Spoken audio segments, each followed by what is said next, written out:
Here at CPAC Chicago with Governor Bobby Jindal of the great state of Louisiana. Governor Jindal, you're pretty serious about the Second Amendment down in your state. Tell us about what recently happened there. We are. We've actually now passed in our state legislature, overwhelming bipartisan basis, we believe the country's strongest amendment to our state constitution to protect our gun owners' rights, our law-abiding gun owners' rights. It'll go to the vote of the people this November. I'm confident they're going to support it. We need to make sure we educate them, make sure they know what's coming in front of them. Basically, I call it our own Second Amendment. And just to make sure that the federal government, the federal courts can't come in here and take away our rights that are already enshrined in the Second Amendment, would subject any kind of restriction on the rights of legal law-abiding citizens for their gun owner rights to something called strict scrutiny. For those of you that aren't attorneys, basically what that means is you can't have the government intruding on our rights for no reason. And you know, people say, well, that would never happen. Why do you need this? I remind them what happened after Katrina. You remember that the government came in the city of New Orleans, of all places, took away guns from law-abiding citizens, leaving them defenseless at a time when they needed their guns the most,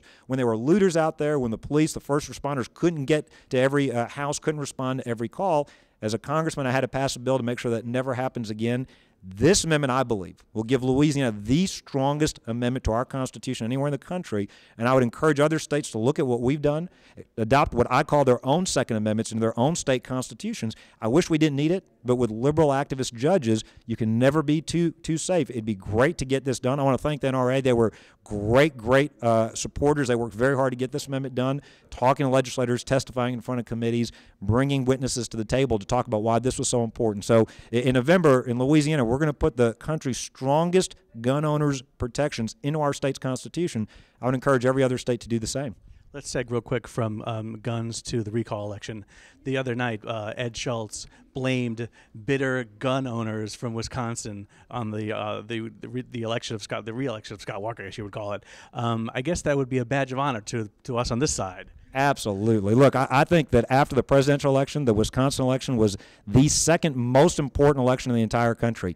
NRA did a great job, independent expenditures, great ads, reminding people you had a pretty clear choice. You had a clear choice on many issues. You know, Mayor Barrett has raised taxes and spending 7 out of 8 years. Unemployment's gone up 28% while he was mayor. Under Scott Walker, taxes going down, unemployment going down, employment going up over 35,000 jobs.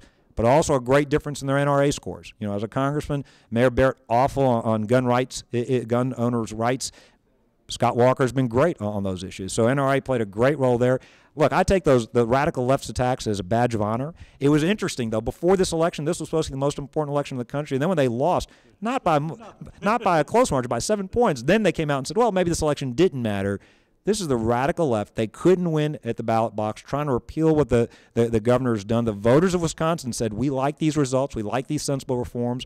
I just want to know where the president was. Didn't even show up in the state. Couldn't bother to come from Minneapolis. Come on, he sent a tweet, Governor. Be kind. Well, I think that shows you the difference in courage between Scott Walker and President Obama. Scott Walker stood up for his principles. President Obama sent a tweet. What more do you need to know? Last question. You as a governor, do you think these recall elections are over with?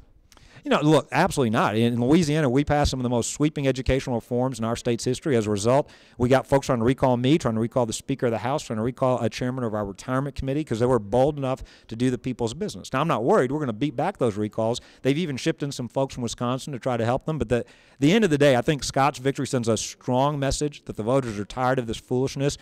The most important election, we got to keep our eyes on the ball. It's this November. It's the presidential election. We need to make sure that President Obama is a one-term president. We heard what he thought about gun owners 4 years ago. You know, he was pretty upfront about it at a fundraiser in San Francisco. We know what he thinks about the private sector economy. We know what he thinks about our rights. You see it in Obamacare. You see it in the federal government's intrusion in the private sector. That's the election we need to keep focused on. I think Scott's election will give the unions pause. They wasted tens of millions of dollars of their union dues in Wisconsin. But no, I don't think they're going to quit. I think they've got a radical left agenda. They're not going to give up, and that's why it's important. We remember this is the most important election in our lifetimes. We're going to make sure this is a one-term president. Governor Jindal, thank you. Thank you very much. And thanks again for y'all's efforts in Louisiana.